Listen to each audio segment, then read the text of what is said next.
Sinabi ni Wang Jinyang na puntahan na lang siya ni Fang Ping sa loob ng Sun City Sports Stadium. Agad naman na nagtungo doon ang ating bida at kasalukuyan ito ngayong nakikipaglaro sa kasama nitong bata. Napahinto siya ng pakikipaglaro noong makita na niya ang kaibigan na kanyang hinihintay. Pagkarating ni Fang Ping ay agad nitong binati si Wang Jinyang, at nagulat siya noong may makita siyang bata sa tabihan nito. Sinabi niya na isinama rin ni Wang Jinyang ang nakakabata nitong kapatid, at pinakilala ni Wang Jinyang na Nini ang pangalan ng kasama niyang bata at nilinaw niya na anak ito ng kanyang teacher. Napaisip ang ating bida kung bakit kaya si Wang Jinyang ang nag-aalaga sa anak ng teacher nito, nang agad na nagtago ang batang si Nini noong batiin ito ni Fang Fing. Naisip ng ating bida na may pagkasaplada ang batang ito, at mas cute pa dito ang pasaway niyang kapatid, nang sinabihan ni Wang Jinyang si Nini nang maglaro muna ito dahil sa may pag-uusapan lang sila ng kanyang kaibigan.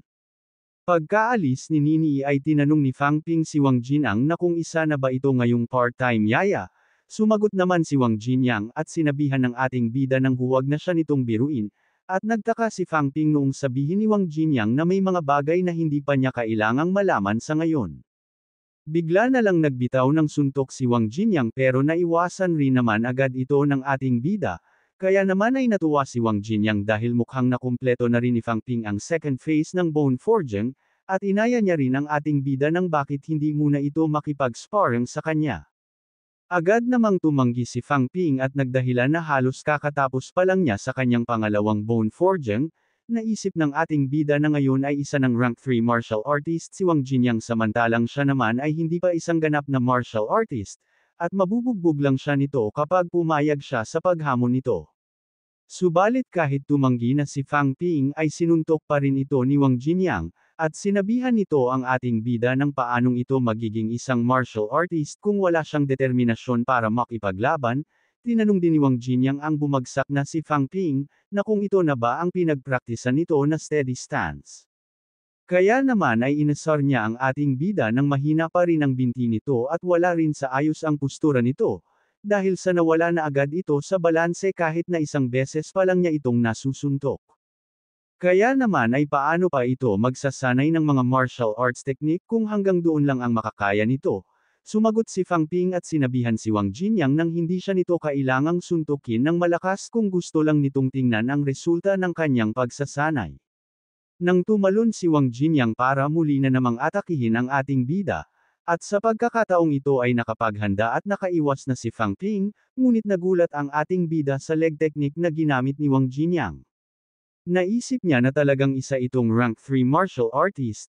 Sa pag-iwas ni Fang Ping ay agad itong dumistansya papalayo kay Wang Jinyang. Pinuri ni Wang Jinyang ang ating bida sa bilis ng naging reaksyon nito. Sumagot si Fang Ping na nagawa niya ito nang dahil sa paggabay sa kanya ni Wang Jinyang. Sinabi ni Wang Jinyang na nagawa ito ng ating bida nang dahil sa sarili nitong pagsisikap, at wala siyang kinalaman sa naging paglakas nito. Dagdag pa niya na hindi na nito kailangan na magpakumbaba pa ng sobra. Sinabi ni Wang Jinyang na noong unang beses silang nagkita ay isa palang ordinaryong estudyante si Fang Ping, at noong matapos ang insidente kay Huang Bin ay alam na niya agad na may ibubuga ito, pero hindi niya inasahan na sa loob lang ng 2 buwan ay makukumpleto na agad nito ang first at second phase ng bone forging, at talagang nasupresa siya sa talento at kakayahan nito. Sinabihan ni Fang Ping si Wang Jinyang na huwag siya nitong purihin ng sobra dahil sa baka lumaki ang kanyang ulo. Nang nagulat ang ating bida noong mahuli ni Wang Jinyang ang isa niyang kamay, kaya naman ay agad siyang nangamba sa binabalak nitong gawin.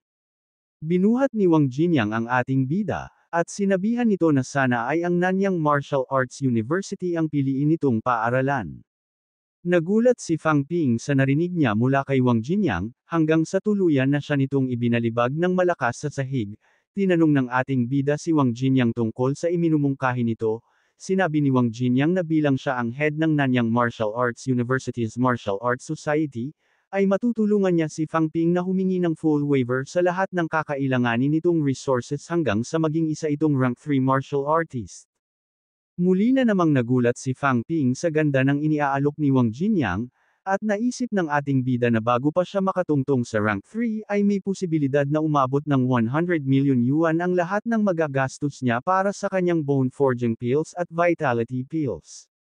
Sinabi ni Wang Jinyang na suhestyon niya lang ito at nakadepende pa rin kay Fang Ping ang desisyon, dahil sa talento at kakayahan ng ating bida ay maaaring itong pumasok maging sa two major martial arts university.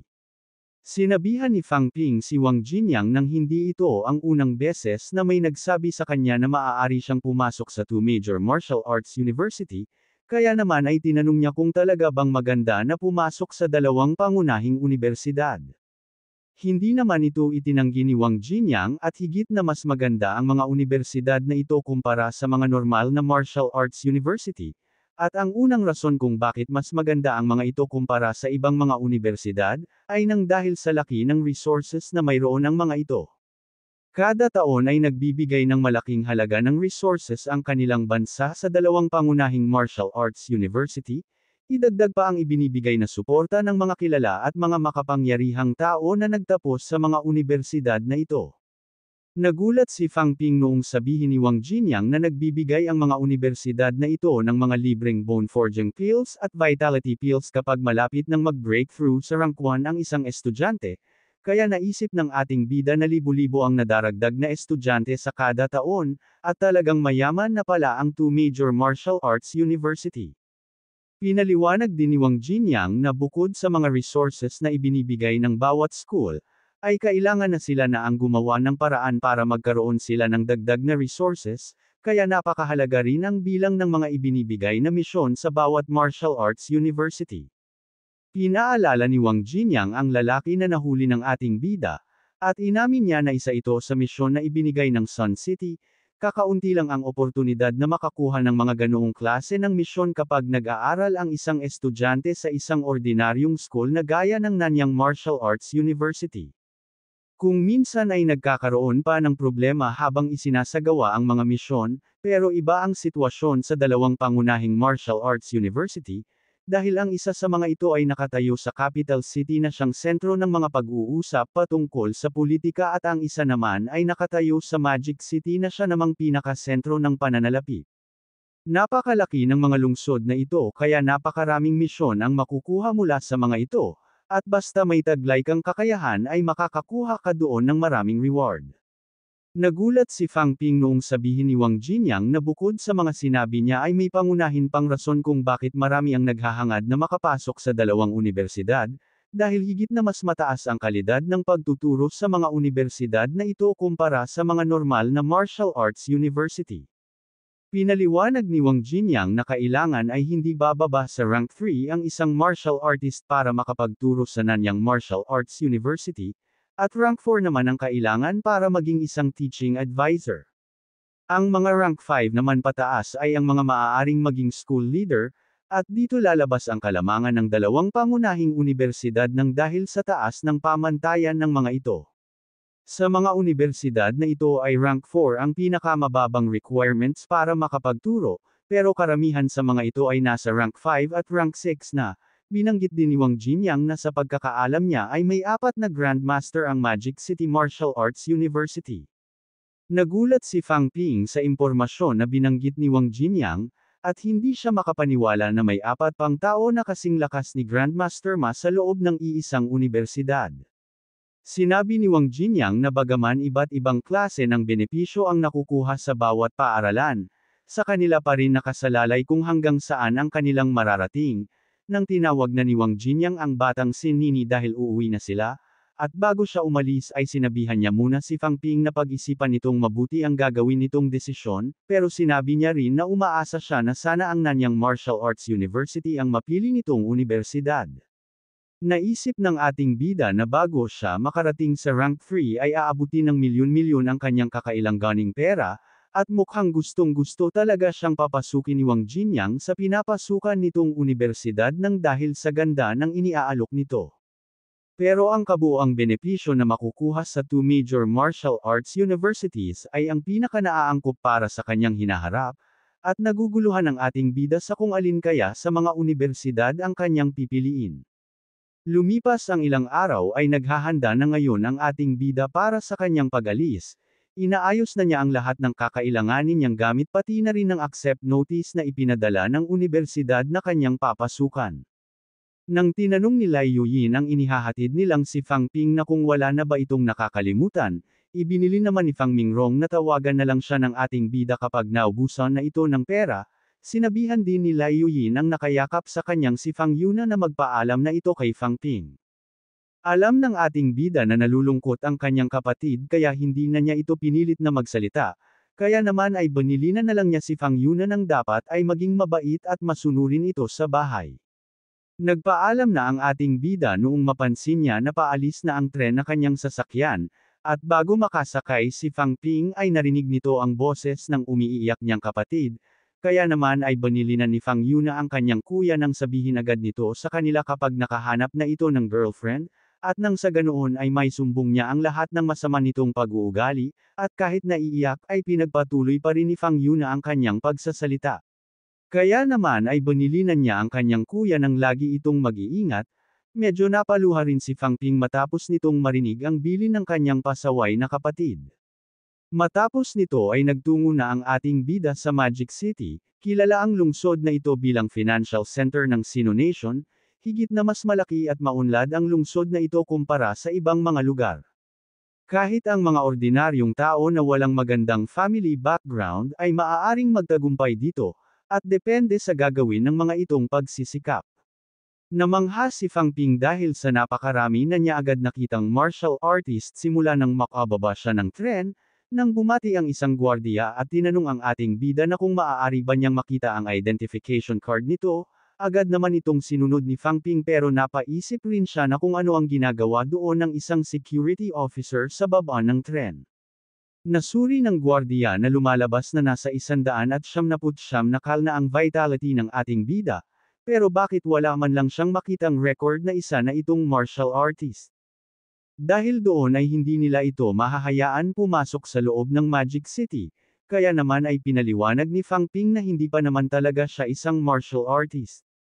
Hindi makapaniwala ang security officer sa sinabi ng ating bida, kaya nilinaw ni Fang Ping na isa siya sa mga freshman ng Magic City Martial Arts University, at nagpunta lang siya doon ng maaga para maging pamilyar na agad siya sa iba't ibang lugar.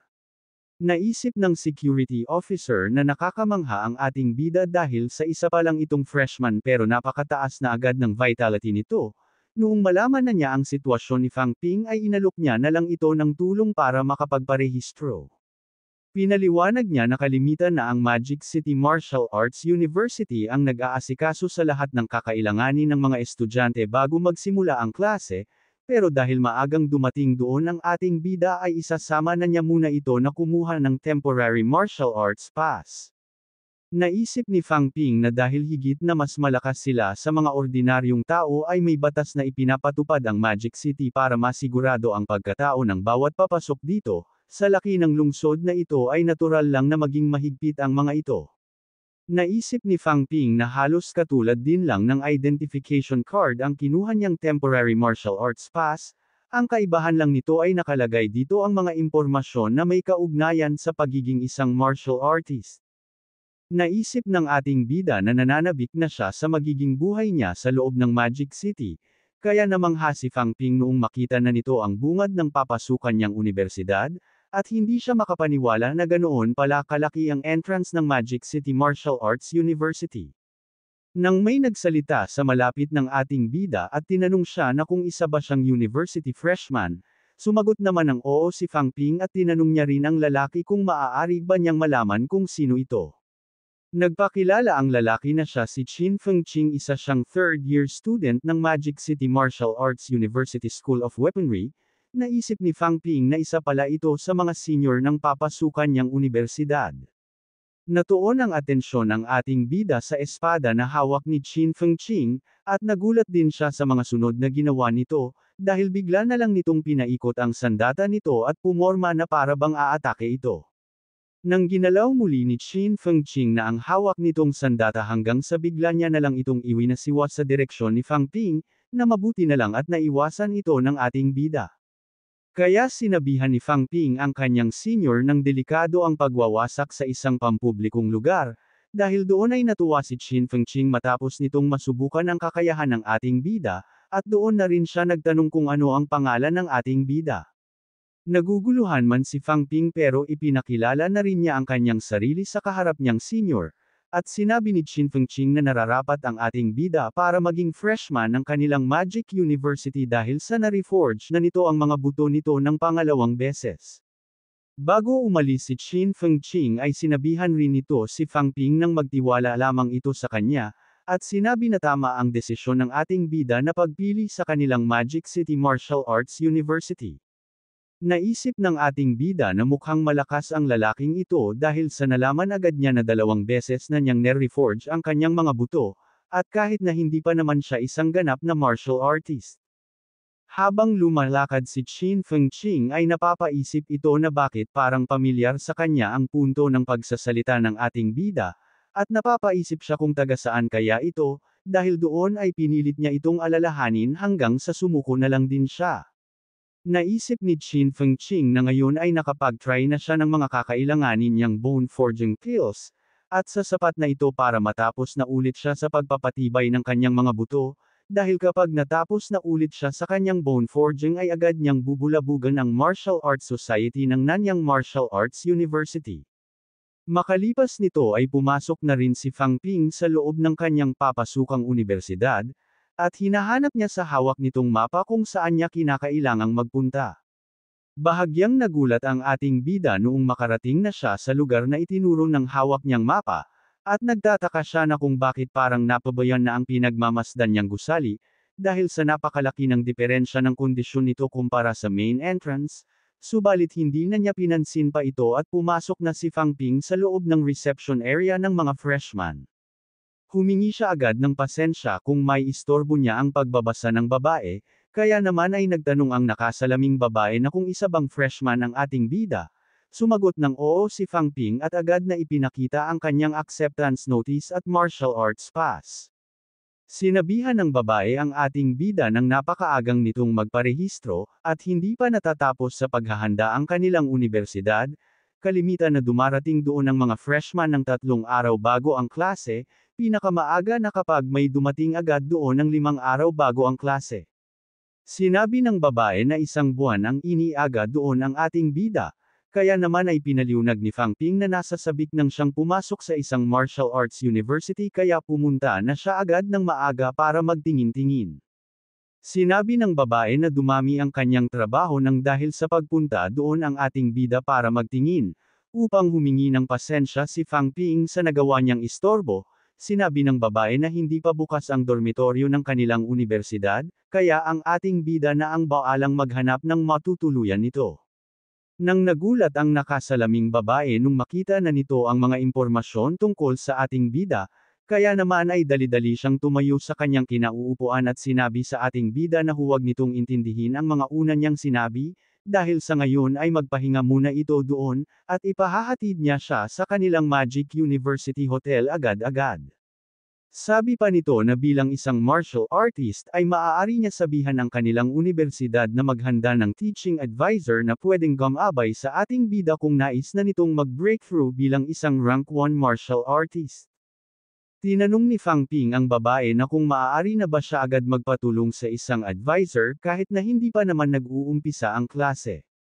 Na pinaliwanag ng babae na sa kanilang Magic City Martial Arts University ay ang talento at kakayahan ay may kaakibat na mga pribilehyo, at malaki ang potensyal ng ating bida para maging isang martial artist lalo na't nakumpleto na nito ang bone forging ng 2 beses, at sa madaling salita ay isa na ito sa mga genius sa lahat ng papasok na freshman sa kanilang universidad. Naisip ni Fang Ping na marahil ay hindi siya makakatanggap ng ganoong pribilehiyo kung agad siyang nag-breakthrough noong naabot na niya ang 150 kal ng kanyang taglay na vitality. Napalingon ang ating bida sa dumating na lalaki at pinakilala ng babae na ito si Li Cheng, ang manager ng housekeeping department ng Magic University Hotel. Sinabi ni Li Cheng na nagmadali siya ng pagpunta noong marinig niya na may big shot na dumating doon. Sinabi rin ni Li Cheng na nakakamangha ang ating bida dahil sa nakapag-reforge na agad ito ng mga buto ng 2 beses, nagpasalamat si Fang Ping sa mga narinig niyang papuri. Sinabihan ni Li Cheng ang ating bida nang maaari itong humingi ng tulong sa kanya habang nananatili ito sa Magic University Hotel, nang tinawag ni Fang Ping si Manager Li at sinabi na siya na ang magdadala ng kanyang mga bagahe. Pero sinabi ni Li Cheng na huwag na mag-alala ang ating bida dahil tungkulin niya ito, nang namangha ang ating bida noong makita nito ang kotse na kanyang sasakyan, at hindi siya makapaniwala na sisunduan siya ni Manager Li gamit isang luxury car. Namangha si Fang Ping noong makarating na ito sa loob ng Magic University Hotel, at nakakita siya doon ng isang pribadong gym kung saan ay maaari siyang mag-ehersisyo at magsanay. May maganda ring kusina ang kwarto na pansamantala niyang taytirhan, kumpleto rin ito ng mga appliances at magagandang kagamitan, maging ang kama na kanyang tutulugan ay napakalaki at napakalambot din. Tinanong ng ating bida si Manager Lee na kung talaga ba na libre lang ang pagtuloy niya doon.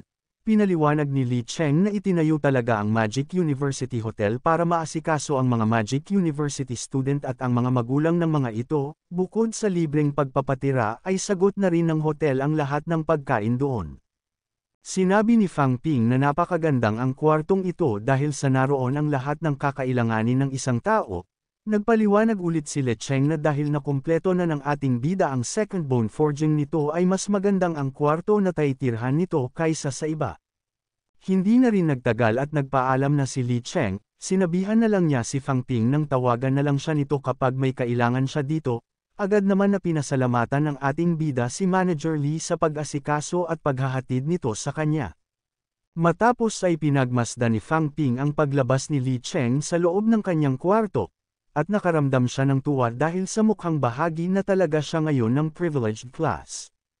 Ilang araw na rin ang lumipas simula nang dumating si Fang Ping sa Magic City, at ngayon ay kasalukuyan siyang kumakain sa loob ng Magic University Hotel Restaurant. Naisip ng ating bida na ang gastos sa kanyang tirahan at pagkain nitong mga nagdaang araw ay mukhang aabutin na ng libo-libo, at mabuti na lang at mayroon siyang special privileges. Kaya naman ay wala siyang nagagastos na pera pero malaki-laki na rin ang nagagamit niyang wealth value para sa pangatlong paghahanda sa kanyang mga buto, dahil sa ngayon ay mayroon na lang siyang 2,800,000 wealth value sa kanyang system. Naisip ni Fang Ping na kakailanganin niya ng mas maraming wealth value dahil mabilis na nauubos ang kanyang enerhiya habang nagsasagawa siya ng bone reforging at pagsasanay. Maswerte lang siya dahil nakaipon siya ng wealth value sa pagkakahuli niya kay Huang Bin at sa pera na ibinigay sa kanya ni Chief Jin. Isa lang ang naiisip niyang paraan para mapalago niya ang kanyang pera at magkaroon siya ng malaking halaga ng wealth value, at iyon ay ang magsimula siya ng isang kumpanya. Naisip ng ating bida na marahil ay magkaiba ang istruktura ng mundong ito kumpara sa mundo kung saan siya dating namuhay, pero halos magkaparehas lang ang mga ito sa nangyayaring pag-unlad, at malamang na maraming bagay ang sisikat ng dahil sa pag-usbong ng internet. Ang online shopping at mobile payment ay magiging parte na ng pang-araw-araw na buhay ng isang tao. Kaso lang ay nangangailangan ng mga ito ng malaking halaga ng puhunan kaya napakahirap ng mga itong simulan. Maraming mga yumaman noon ng dahil sa sinamantala ng mga ito ang pagsikat ng internet. Naisip ni Fang Ping na mayroon na lang siyang 1.6 million yuan at hindi ito sasapat para makapagbukas siya ng isang online shopping company, hanggang sa naisip niya na ano kaya kung magtayo na lang siya ng isang express company, dahil sa kakaunti lang ang technical aspects na kailangan nito at hindi rin ito mahirap simulan, at sa katagalan ay palaki rin ng palaki ang maaari niya ditong tubo. Kung mag-uumpisa siya ng isang kumpanya na malapit sa Magic University ay kailangan na humanap siya ng isang tauhan na pamilyar sa mga kalakaran doon. Kaso lang ay kakaunti pa lang ang nakakasalamuhan niya simula nang dumating siya sa Magic City. Nang naantala ang pagkain ng ating bida noong marinig nito ang pagsigaw ng isang lalaki, at nagrereklamo siya dahil sa may mali sa natanggap nilang pagkain, agad naman na nagpaliwanag ang babaeng serbidora na malinis naman ang pagkain na dinala niya sa mga ito. Nagalit ang lalaki at tinanong ang babaeng serbidora na kung pinapalabas ba nito na nagyayabang lang siya. Sumagot ang babae na hindi yun ang ibig niyang sabihin, kaya naman ay dadalan na niya lang ang mga ito ng bagong pagkain. Sinabi ng matabang lalaki na ano pa ang saysay ng pagpapalit nito dahil sa gusto niya makausap ang general manager ng restaurant, Agad naman na humingi ng pasensya ang serbidora dahil sa wala doon ang kanilang general manager, pero iginiit pa rin ang matabang lalaki na gusto niya itong makausap. Sa nangyari ay tumayo si Fang Ping at naisip na mukhang panggugulo lang ang hanap ng lalaking ito at dapat niya itong maturuan ng leksyon, dahil sa nakakainis ang mga ganoong klase ng tao. Hindi na naituloy ng ating bida ang kanyang binabalak noong may makialam na sa nangyayaring kaguluhan. Lumapit si Le Cheng at ipinakilala na siya ang manager ng Magic University Hotel's Housekeeping Department, dahil doon ay nakahinga na ng maluwag ang babaeng serbidora noong makita nito si Manager Lee. Tinanong ni Li Cheng ang nagrereklamong lalaki na kung ano ang problema. Nagalit ang lalaki at sinabi na ang gusto niya makausap ay ang general manager ng restaurant at hindi niya kailangan ang manager ng housekeeping department. Dahil sa ayaw makipag-usap ng matabang lalaki, kaya naman ay ang babaeng serbidora na lang ang nagpaliwanag ng sitwasyon. Napansin ni Li Cheng ang hibla ng buhok na inirereklamo ng matabang lalaki, at sa pagkakaalam niya ay may patakaran ang kanilang guest house na lahat ng mga crew members ay hindi dapat lalampas sa leeg ang haba ng kanilang mga buhok. Kaya naman ay nagparinig si Li Cheng na sino kaya sa mga tauhan doon ang lumabag sa kanilang patakaran. Nang sinabi ng matabang lalaki na mukhang mababa ang level ng kalinisan sa restaurant, kaya maghahain siya ng reklamo laban sa mga ito. Sumagot si Le Cheng at sinabihan ng lalaki na ituloy lamang nito ang pagrereklamo, humingi rin siya ng pasensya kung nakapagdulot sila ng hindi kaaya-ayang karanasan sa mga ito. Subalit sinabi rin ni Le Cheng na dahil gusto rin nilang protektahan ang bawat karapatan at interes ng lahat ng kanilang mga customer, ay ipapadala niya ang hawak niyang hibla ng buhok sa Magic University Clinical Laboratory Department para malaman nila kung kanino talaga ito. Sigurado siya na malalaman nila ang buong katotohanan kapag lumabas na ang resulta. Nang agad na hinayla ng babae ang kasama niyang matabang lalaki para lumabas ng restaurant, sinabihan niya rin si Li Cheng na hindi na nito kailangang patingnan ang nakuha nitong buhok dahil sa hindi na sila magrereklamo. Matapos ay lumapit si Fang Ping at pinuri si Manager Lee na napakagaling ang ginawa nito. Nagpasalamat din ang babaeng serbidora at sinabi na ipagpapatuloy na niya ang kanyang trabaho. Humingi ng pasensya si Le Cheng dahil sa nasaksihan ng ating bida ang ganoong pangyayari, na sinabi naman ni Fang Ping na hindi nito kailangang humingi ng tawad dahil sa wala naman itong kasalanan.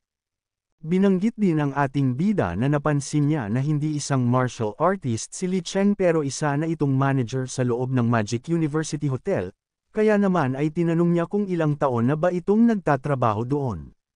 Sumagot naman si Li Cheng na hindi pa naman siya ganoong katagal doon, at sa pagkakaalam niya ay nasa 8 taon pa lang ito, upang mapasabi si Fang Ping na marahil ay mas mataas dito ang nakukuhang posisyon ng mga fresh graduates ng Magic University. Tinanong ng ating bida si Manager Lee na kung hindi ba samasagi sa isip nito na maging isang martial artist. Sumagot si Li Cheng na matagal na niyang itong pinaplano kaya nagtatabi siya ng pera para makapagparehistro siya sa isang martial arts training class, at kapag naging isa siyang martial artist ay mahigit sa 3 o 4 ang matatanggap niyang benepisyo kumpara sa ngayon. Sinabi ni Fang Ping na marahil ay aabutin pa ng mahigit sa 5 taon bago mangyari ang binabalak ni Manager Lee. Sumagot si Li Cheng na kahit papaano ay hindi na rin ito masama, nang nagulat si Li Cheng sa mga sunod na sinambit ng ating bida. Sinabi ni Fang Ping na tutulungan niya si Manager Lee na maging isang martial artist sa loob lang ng 3 taon nang wala itong binabayaran na kahit na anong halaga. Kaya naman ay doon na nag-alok ang ating bida na kung gusto ba ni Li Cheng ng bagong trabaho, at kung interesado ito ay maaari na nila itong pag-usapan. Matapos ay pinakinggan ni Manager Lee ang ginawang pagpapaliwanag ni Fang Ping. Sinabi ni Li Cheng na mukhang maganda ang plano ng ating bida na pagtatayo ng isang express company. Pero wala silang kasiguraduhan kung magiging matagumpay ito sa hinaharap. Sinabi rin ni Li Cheng na bukod sa bibilhin ni Fang Ping ang 3 taon ng buhay niya, ay magkakaroon na rin ito ng impluwensya sa kanyang cultivation sa mga paparating na taon. Pero paanong kung hindi siya maging isang martial artist sa loob ng 3 taon at hindi niya maabot ang inaasahan nito, ay nag-aalinlangan siya na pasukin ng ganoong kabigat na responsibilidad. Sinabihan ni Fang Ping si Manager Lee nang hindi na nito kailangang magpakumbaba sa kanyang harapan, dahil sa hindi lang ang kakayahan niya ang nagustuhan niya dito, Napili niya si Li Cheng nang dahil sa koneksyon na nakalap nito sa 8 taon na pananatili nito sa loob ng Magic University. Matapos ay ipinagyabang ng ating bida na na-reforge na niya ng 2 beses ang kanyang mga buto at may potensyal siya na maging isang ganap na martial artist, at tiwala siya na magagawa niyang maging rank 3 martial artist bago siya tumungtong sa kanyang second year at magiging isa siyang mid-rank martial artist sa loob lang ng 3 taon. Kapag nangyari yon ay sasabihan niya ang kanilang universidad para gawing general manager si Li Cheng ng hotel na ito. Sa nangyari ay nagulat si Manager Lee matapos na marinig ang mga sinabi ni Fang Ping, at naisip niya na bukod sa nakakapagdesisyon ito ng isang detalyadong negosyo ay nakakapagsalita rin siya ng mas mature kaysa sa kasalukuyan nitong edad, at matagal na siyang naghihintay ng pagkakataon na magkaroon siya ng tiyansa na mabago ang kanyang pamumuhay. Kaya naman ay sinabi ng ating bida na kailangan niya ngayon ang tulong ni Li Cheng, at kapag pumayag ito ay mas madali na niyang maisa sa katuparan ang lahat ng kanyang mga plano, at siguro naman ay hindi na rin masama kung makakuha ito ng isang pabor mula sa isang future mid-rank martial artist. Nang pumayag na si Li Cheng at sinabi na masaya siya na makatulong at makatrabaho ang ating bida. Sa loob ng 1 buwan ay halos nasa loob lang ng kwarto si Fang Ping, hindi na siya masyadong lumabas dahil nakafocus siya sa kanyang cultivation, at sa mga oras na ito ay kasalukuyan niya pa ring isinasagawa ang methods of honing and forging.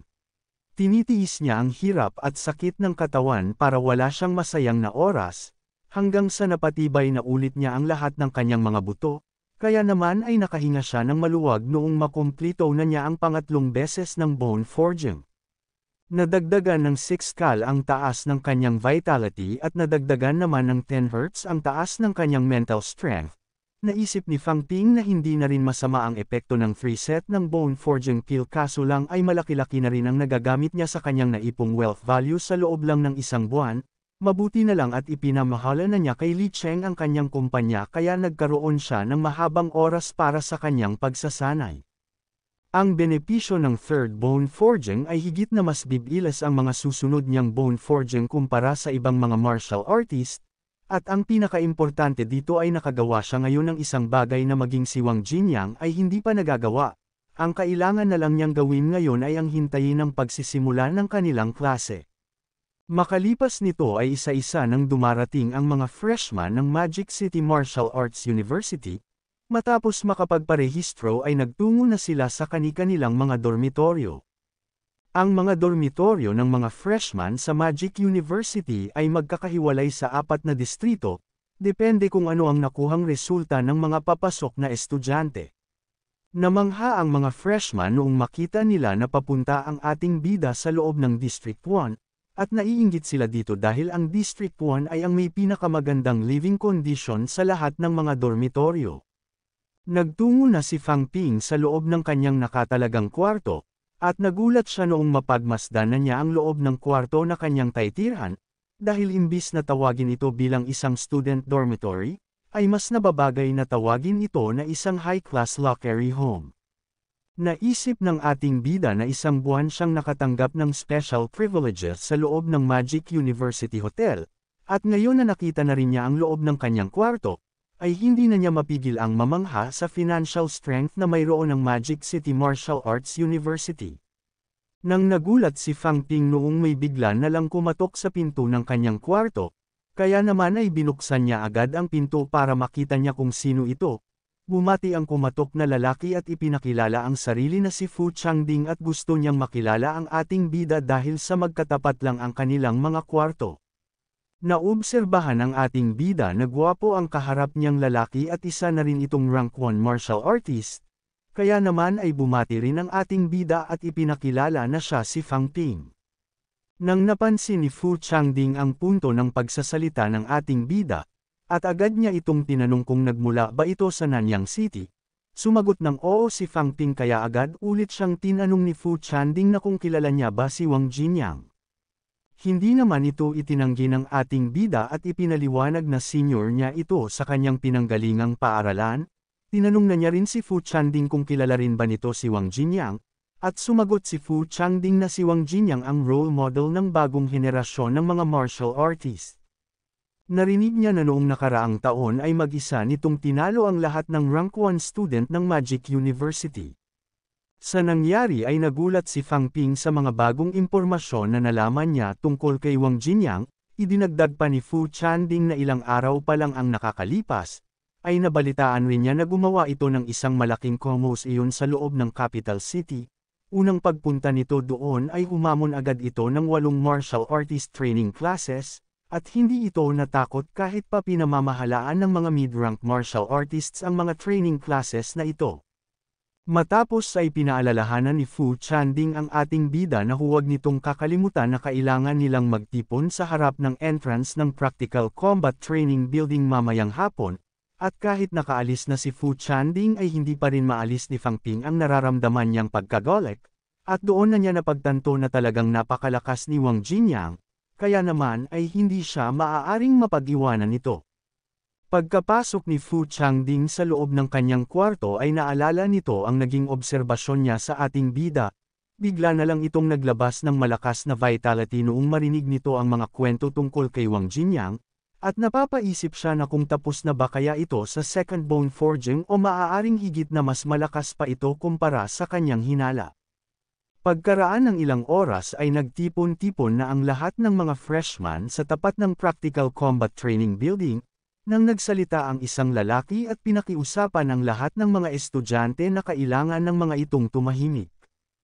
Hindi naman ito inintindi ng karamihan sa mga estudyante dahil abala sila sa pakikipag-usap at pagpapakilala sa isa't isa, kaya naman ay natataranta na ang lalaki sa kung paano niya ba ang mga ito mapapatahimik. Hanggang sa hindi na nakapagtimpi ang isang lalaki ng dahil sa pagiging pasaway ng mga bago nilang estudyante, kaya naman ay pinakawalan nito ang malakas niyang vitality at sinabihan ang lahat ng kailangan ng mga itong tumayo ng tuwid. Sa nangyari ay napahinto ang pag-uusap ng mga estudyante, pero karamihan sa mga ito ay napapayuko o napapaluha sa kanilang kinatatayuan, at nangyayari ito ng dahil sa napakalakas na oppressive force na inilalabas ng nasa unahang lalaki. Naisip ni Fang Ping na mukhang mataas at napakalakas na ng vitality ng lalaking ito. Nang nagpakilala ang lalaki na siya ay si Hang Jing ang Dean ng School of Weaponry, sinabi niya na siya ang mamamahala sa Freshman School Allocation Assessment. Napaisip ang ating bida kung para saan naman kaya ito, nang pinaliwanag ni Hang Jing na ang gusali na nasa harapan ng mga ito ay ang pangyayarihan ng magaganap na School Allocation Assessment. Ang first floor nito ay ang nagre-representa sa School of Social Science. Dito matututunan ang politika at ang mga kultural na pag-aaral. Ang second floor naman ay ang nagre-representa sa School of Production. Dito isinasagawa ang mga pagsasaliksik na may kaugnayan sa mga pills, weaponry at mga martial arts skills. Ang third floor naman ay ang nagre-representa sa School of Tactics and Strategy. At sa mga ito nakatalaga ang paggawa ng mga bagong military tactics. Ang fourth floor naman ay ang nagre-representa sa School of Weaponry. Ang pinaka-focus nito ay ang mga praktikal na labanan. Kaya naman ay sinabihan ni Hang Jing ang lahat ng mga estudyante na maaari na ang mga itong pumasok sa loob ng gusali, at pagkaraan ng 5 minuto ay piliin ng mga ito ang palapag ng klase na gusto ng mga itong pasukan. May 1 oras ang bawat palapag. At pagkaraan ng 1 oras, ay kung saang palapag ang mga ito aabutan ay iyon na rin ang itatalaga sa kanilang klase. Sinabi ng isang lalaki na bakit may ganito pang pakulo ang universidad na ito, at bakit hindi na lang sila ilagay sa napili nilang klase noong nagparehistro sila doon. Nagsalita muli si Wang Jing at sinabi na hindi maaaring lumampas sa 400 tao sa loob ng bawat palapag. At kapag natapos ng ang oras at lumampas ang mga ito ng 400, ay ang lahat ng mga estudyante na nasa loob ng partikular na palapag ay makakatanggap ng bawas na 30 academic points. Pinaliwanag ni Wang Jing na ang paunang academic points ng bawat Magic University freshman ay 50 points, at ang 1 puntos ay katumbas ng 30,000 yuan. Ang 3 academic points ay maaari na ng mga itong ipagpapalit ng isang ordinaryong vitality pill, nang umalma ang mga estudyante dahil sa laki ng maaaring mabawas sa kanila kapag lumampas sa 400 na katao ang mapipili nilang palapag, dahil ang 30 academic points ay maaari na nilang ipagpapalit ng 10 ordinary vitality pills.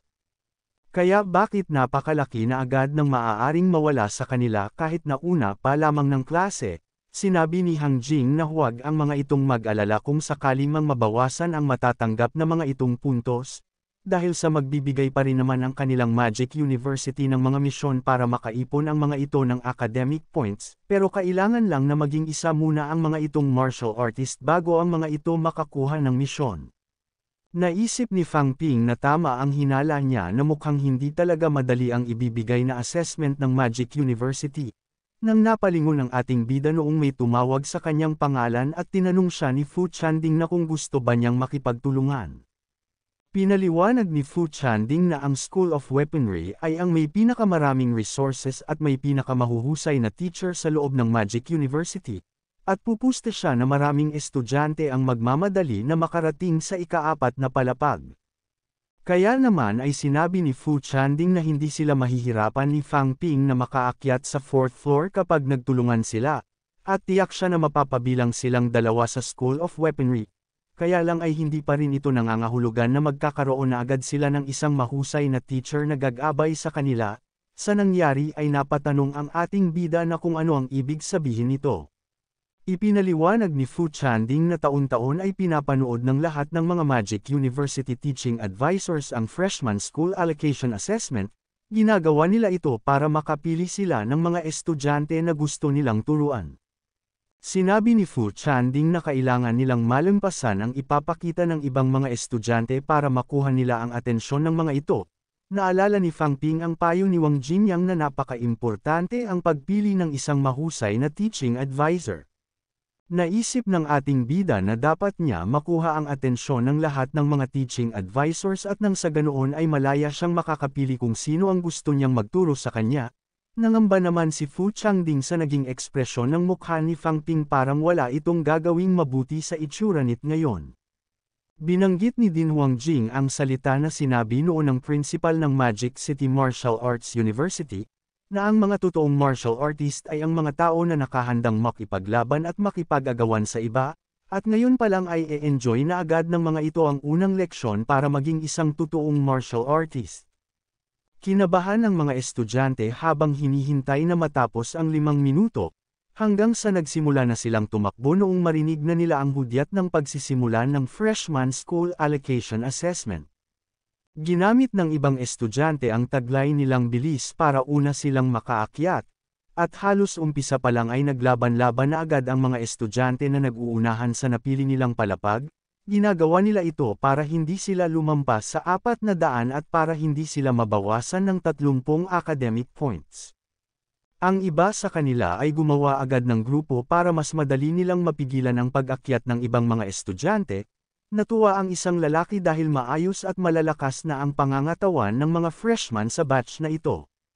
Nang nagsalita si Din Huangjing at sinabi na wala silang dapat na ikamangha sa mga estudyanteng ito, dahil sa mga bata lang ang mga ito na may mataas na vitality, nagtanong ang isang lalaki kung bakit napakahigpit ni Din hanggang lahat naman sila ay nag-umpisa rin sa ganoon. Binanggit ni Hang Jing na mas lalo na nagiging delikado na ang sitwasyon ngayon sa catacombs at dumarami nang ang namamatay sa pinakaharap ng labanan, kaya naman ay wala nang nakapagsalita matapos ng mga itong marinig ang mga sinabi ni Wang Jing. Nagpatuloy sa pag-akyat ang ibang mga estudyante dahil gusto ng mga itong makarating sa ika-4 na palapag. Nang hindi na ituloy ng isang estudyante ang kanyang pag-akyat noong may bigla na lang umatake sa kanya, at nagawang mahulog ang estudyanteng ito paibaba ng hagdan. Nagtanong ang isang lalaki kung ayos lang ba ito, subalit sinabi ng bumagsak na estudyante na hindi sila makakatuloy na dahil sa napakalakas na ng mga rank 1 martial artist na nasa itaas. Dahil dito ay nagreklamo ang estudyanteng ito at sinabihan ang humaharang na lalaki na bakit ayaw sila nitong pataasin gayong hindi pa naman puno ang 4th floor. Nagsalita ang lalaki at sinabihan ang mga nasa ibabang estudyante na tanggapin na lang ng mga ito ang realidad, at ito ay hindi karapat-dapat sa ika-4 na palapag ang mga estudyante na wala pa sa 140 kal ang taglay na vitality. Dahil doon ay nag-alinlangan sa pag-akyat ang mga estudyante, matapos ng mga itong malaman na higit na mas mataas sa kanila ang vitality ng mga nasa 4th floor. Nang nagumpisa na ring umakyat ang ating bida, at agad nitong nilampasan ang mga nadaanan niyang palapag, at nagulat ang nanghaharang na lalaki noong may bigla na lang lumapit sa kanya, at sinipan ni Fang Ping ang mukha ng lalaki na nasa bungad ng ikaapat na palapag na nakaharang ito sa kanyang pag-akyat, kaya tinuruan niya agad ito ng leksyon. Sinabi ng ating bida na inakala niya na malalakas ang tao sa ikaapat na palapag, at hindi niya akalain na mawawalan agad ito ng malay ng dahil lang sa isa niyang pag-atake. Nagulat ang ibang mga estudyante noong makita nila ang ginawa ng ating bida, at ibinulong ni Fu Chanding na nakatingin na sa kanilang direksyon ang ibang mga estudyante, kaya sinabi nito na napakagaling ni Fang Ping at nakuha agad nito ang atensyon ng iba.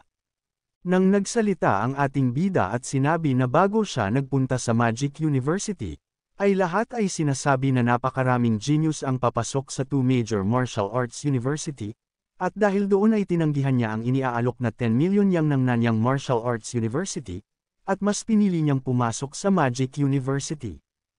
Pero hindi niya inasahan na mahihina naman pala ang mga estudyante ng universidad na ito. Sinabi ni Fang Ping na hindi pala karapat-dapat ang Magic University para sa pagiging isa nitong sikat na universidad.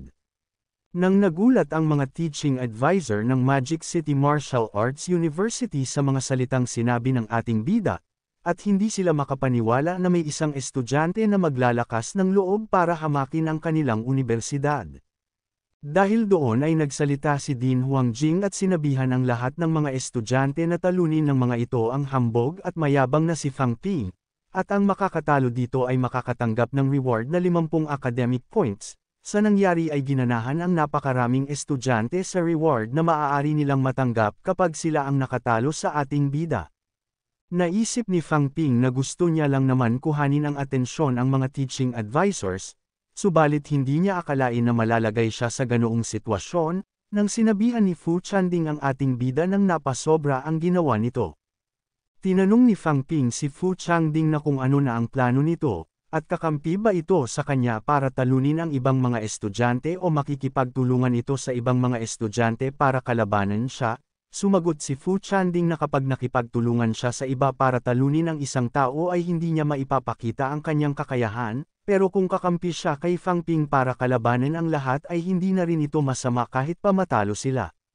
Napangiti ang ating bida matapos nitong marinig ang sagot ni Fu Chanding, hanggang sa bigla na lang siyang sumigaw at tinawag din ang namamahala sa Freshman School Allocation Assessment. Tinanong ni Fang Ping na kung makakatanggap ng 50 academic points ang estudyante na makakatalo sa kanya, ay ano naman ang makukuha niya kapag siya ang nakatalo sa mga ito.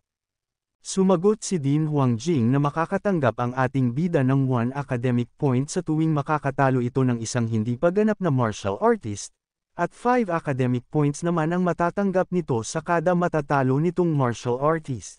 Pinagpatuloy ni Fu Chanding ang pang-aasar at sinabi na makikipagtulungan na lang siya kay Fang Ping sa pagliligpit ng mga basura.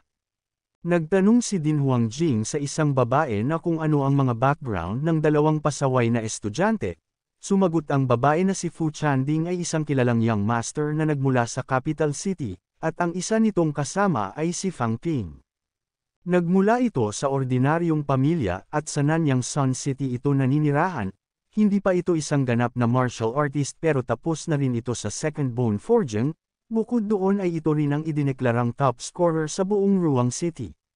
Nagsalita ang isang nakikinig na teaching advisor at sinabi na marahil ay hindi lang 2 beses ang ginawang bone forging ng ating bida. Sinabi ng peak rank 6 martial artist na si Tang Feng na base sa kanyang obserbasyon, ay mukhang nakumpleto na ng estudyanteng ito ang third bone forging.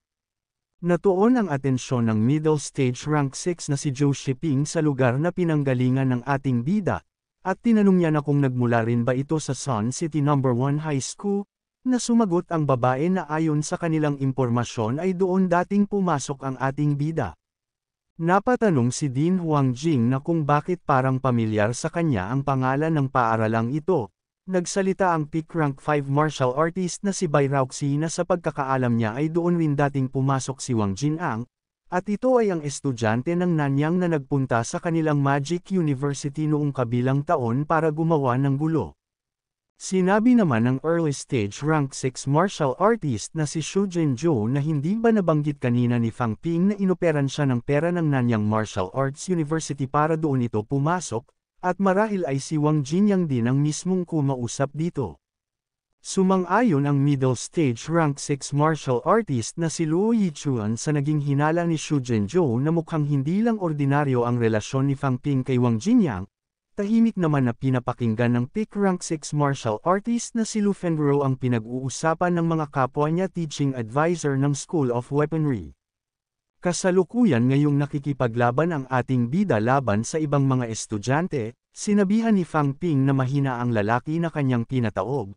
Subalit hindi rin siya agad nakapagpahinga dahil may bigla na lang umatake sa kanya, na mabuti na lang at malakas ang kanyang pakiramdam kaya madali niya lang itong naiwasan. Sa pag-iwas niya ay agad niyang hinawakan ang kamay ng umatake sa kanya. Natuwa si Fang Ping dahil sa kusang lumalapit sa kanya ang mga libre niyang academic points. Hindi na nakaiwas ang lalaki sa uppercut na pinakawalan ng ating bida, at tumilapon ito sa direksyon ng ibang mga estudyante at agad na nawala ng malay. Unti-unti nang nakakaramdam ng pagod si Fang Ping ng dahil sa dami ng kanyang mga kalaban, at inasahan na niya na mabilis na bababa ang kanyang vitality matapos niyang makipaglaban sa mahigit 100 estudyante, kaya kumilos na agad ang isang lalaki bago pa man makapagpahinga ang ating bida. Nagulat si Fang Ping sa bilis ng naging paglapit nito, nagsalita ang lalaki at sinabihan ang ating bida nang hindi ito ang oras para mamangha ito sa kanya. Ang lalaking ito ay si Zhao Li, isang rank 1 martial artist na tapos na rin sa second bone forging at ang naging number 1 sa lahat ng mga papasok na freshman, at hindi na nakaiwas ang ating bida dahil sa bilis ng naging pag-atake ni Zhao Li.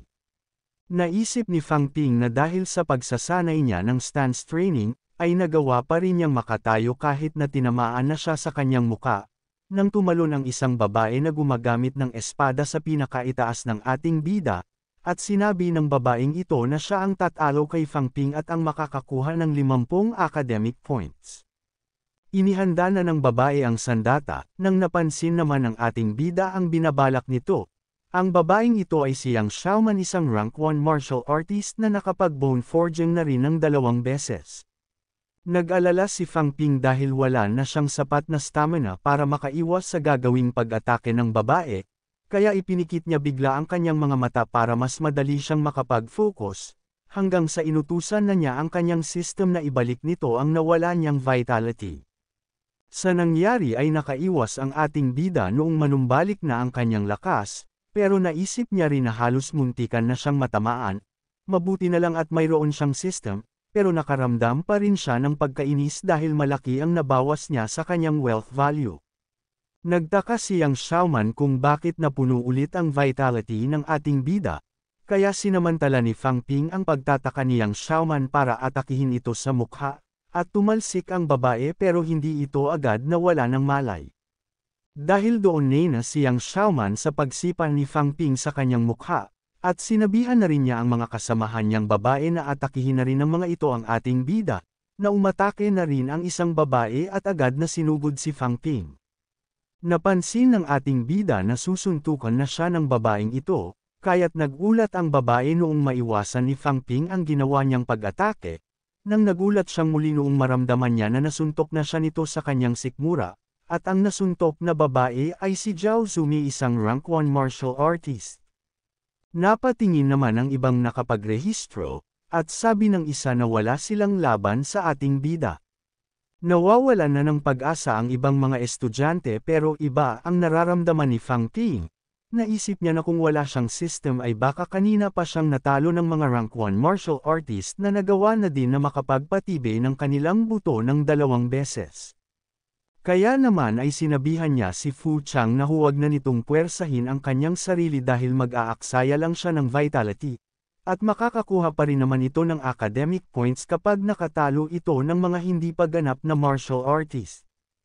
Sumagot si Fu Chanding nang alam niya ito pero hindi na niya ito mapipili dahil sa dami ng kanilang kalaban grupo kung umatake ang mga ito, kaya nahihirapan rin siyang humanap ng pagkakataon para madagdagan ang bumababa niyang vitality. Marami rin ang sumusugod kay Fu Chanding kaya nahihirapan na rin itong iwasan ang lahat ng mga pag-atake. Naisip ni Fu Chanding na balak niya lang naman makuha ang atensyon ng mga teaching advisors, pero mas nagmumukha siya ngayong kaawa-awa, at ang gusto niya sana ay one-on-one na labanan hindi gaya ng kinalalagyan niya ngayon na sitwasyon. Marami na ring tinatamong pinsala si Fu Chanding kaya nagpasya na muna itong tumakbo. Nang nag-alala si Fang Ping noong maramdaman nito na muli na naman siyang aatakihin ng isang martial artist na nakapag-bone forging ng 2 beses, kaya agad siyang humarap sa kanyang likuran para harapin ng martial artist na aatake sa kanya, pero hindi niya inasahan na ang hinaharap pala ng lumapit na babae ang kanyang mahahawakan. Sa nangyari ay natigilan ang rank 1 martial artist na si Chen Yongxi noong mapisil ni Fang Ping ang isang bahagi ng kanyang dibdib, kaya naman ay bigla na lang itong namula noong mapagtanto na nito kung ano ang nangyari. Agad naman na binawi ng ating bida ang napanghawak niyang kamay, at nagalit si Chen Yongxi sa ginawa sa kanya ni Fang Ping, na agad naman na hinayla ng ating bida ang katabi niyang lalaki at ginamit niya itong panangga sa ginawang pag-atake ni Chen Yongxi. Walang kamalay-malay ang lalaking ito na madadami siya sa kasalanan na nagawa ng ating bida. Humingi ng pasensya si Fang Ping at ipinaliwanag kay Chen Yongxi na hindi niya ito sinasadya. Ipagpapatuloy pa sana ng ating bida ang paghingi ng tawad pero kinailangan na niyang umiwas dahil may muli na namang umatake sa kanya. Sinabihan ni Zhao Lei ang lahat ng huwag lang ang mga itong tumungin, at sila ng tatlo ni Yang Xiaoman at Zhao Zumi at siya ang mamumuno sa bawat grupo na magpapatumba sa ating bida. Sina Chen Yongxi at Kang Songting naman ang baalang mamuno sa grupo na aatake kay Fu Chanding. Sa nangyari ay nagulat si Fu Chanding matapos marinig ang mga sinabi ni Zhao Lei.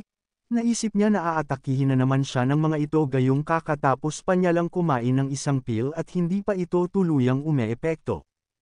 Kaya naman ay tinawag ni Fu Chanding si Fang Ping at sinabi na tulungan muna siya nito habang hinihintay niyang umangat ang kanyang vitality.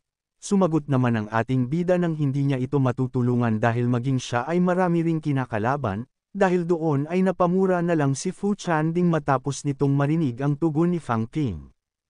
Hanggang sa tuluyan na siyang pinagbubugbog ng ibang mga estudyante, at wala na siyang ibang nagawa kundi ang makiusap na huwag ng mga itong atakihin ang kanyang mukha. Nagsalita ang dumating na lalaki na nagpunta siya doon dahil narinig niya na may nangyayaring labanan sa ika-4 na palapag, at hindi niya inasahan na ganoon na pala ito katindi. Inuna na munang atakihin ni Fang Ping ang mga estudyante na madali niyang mapapatamba, habang pinanghihinayangan niya ang nagamit niyang wealth value, ay may bigla siyang napansin, kaya naman ay kinabahan ang mga bagong dating na lalaki noong lapitan sila ng ating bida. Agad ang mga itong nagpaliwanag na nagmula sila sa School of Social Science at sumilip lang sila sa 4th floor. Ngumiti si Fang Ping at sinabi na wala naman nababanggit ang kanilang din na hindi siya maaaring makipaglaban sa mga estudyante na nagmula sa ibang palapag, at dahil naroon na rin ang mga ito ay sasamantalahin na niya ang pagsilip ng mga ito para mas madagdagan pa ang makukuha niyang points. Dumaan ang ilang oras hanggang sa natapos na ang Freshman School Allocation Assessment, at sunod-sunod na ngayon na naglalabasan sa loob ng isang gusali ang lahat ng mga estudyante. Napansin ng isang senior student na matindi ang naging labanan ngayon sa pagitan ng mga freshman, nagtataka rin siya kung bakit kaya ganoon ang sinapit ng isang estudyante, dahil sa nakatikim ng napakaraming bagbog ang katawan at mukha ni Fu Chanding, at nagagawa lang nitong makapaglakad ng dahil sa inaalalayan siya ng ating bida. Ipinagmalaki ni Fu Chanding na wala siyang dapat ikahiya sa kanyang sinapit, dahil sa mahigit sa 1,000 estudyante ang kanilang kinalaban, sinabihan ni Fang Ping si Fu Chanding nang huwag na itong magyabang lalo na't nagkaganoon na ang itsura nito. Nang tinanong ni Fu Chanding ang ating bida kung bakit parang hindi man lang ito nagtamo ng kahit na anong pinsala, sa pagkakataong ito ay si Fang Ping naman ang nagyabang, hindi siya nasaktan dahil higit na mas malakas siya sa ibang mga estudyante. Nang lumapit si Din Huangjing at sinabihan ang ating bida ng walang silbi ang pagiging malakas nito kung hanggang mga bata lang ang kaya nitong talunin, naramdaman ni Fang Ping ang matinding oppressive force na ginagamit sa kanya ni Huangjing, subalit nagpatuloy na sa paglalakad si Din Huangjing habang pinapakinggan ang mga inire-report ng babae. Napaisip ang ating bida kung ito na ba ang oppressive force ng isang tao na nasa Grandmaster Realm, at balang araw ay magiging kasing lakas niya rin ito, nang agad niya rin itong binago at naisip na mas magiging malakas pa siya kaysa sa lalaking iyon. Inanunsyo sa speaker na ang mga freshman ng School of Weaponry ay kailangan na magtungo sa Field Number 1, ang freshman naman ng School of Tactics and Strategy ay kailangan na magtungo sa Field Number 2. Nagtanong si Fang Ping kung bakit kaya hindi inaanunsyo ang mga matatanggap nilang academic points, sumagot naman si Fu Changding na marahil ay nahihiya lang ang kanilang din na pag-usapan ito. Nang nagsalita si Tang Feng at sinabi na matatanggap pa lang ng mga ito ang nakuha ng mga itong academic points kapag natapos na ang school allocation, at hindi pag-aaksayahan ng oras ng kanilang din ang mga ganoong kaliliit na bagay, nang agad na ibinaba ni Fu Changding ang ulo ni Fang Ping at agad itong humingi ng tawad sa kaharap nilang teaching advisor. Tinanong ng ating bida si Fu Changding na kung ano ba ang ginagawa nito, kaya naman ay ipinaliwanag ni Fu Changding na ang lalaki na kaharap nila ngayon ay si Tang Feng na kilala bilang Wild Lion, isang teacher advisor. Siya ay isang peak rank 6 martial artist na pumapangalawa sa kanilang dean, at walang magandang mangyayari sa kanila kapag ginalit nila ito.